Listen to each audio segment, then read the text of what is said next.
پاکستان سے خواتین کو مبینہ طور پر بیرون ملک جسم فروشی کے لیے اسمگل کرنے والے نیٹ ورک کے خلاف اہم پیش رفت۔ دیکھیے انا شیخ کی یہ رپورٹ۔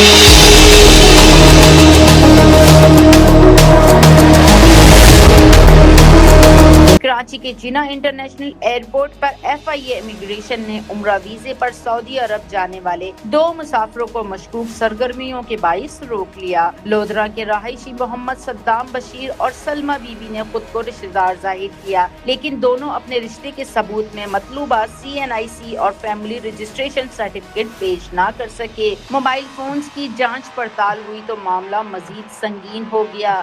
FIA کے مطابق محمد صدام کے فون سے واٹس ایپ چیٹس برآمد ہوئیں، جن میں خواتین کو مبینہ طور پر غیر اخلاقی سرگرمیوں اور جسم فروشی کے لیے فراہم کرنے، مقامات، اوقات، پک اینڈ ڈراپ اور معاوضوں کے متعلق گفتگو موجود تھی۔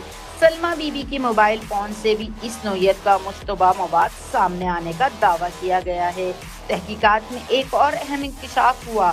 سلمہ بی بی کے موبائل فون سے لودھرا تھانے میں درج FIR کی کاپی ملی، جس میں محمد صدام بشیر پر 2 نامعلوم افراد کے ہمراہ ایک خاتون کو مبینہ طور پر ورغلا کر اغوا کرنے کا الزام عائد کیا گیا۔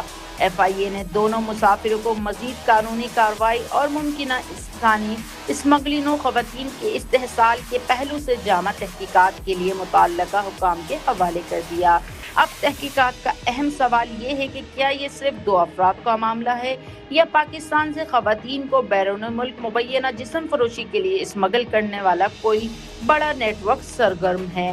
FIA کے مطابق انسانی اسمگلنگ اور خواتین کے استحصال میں ملوث عناصر کے خلاف کارروائی کی جا رہی ہے۔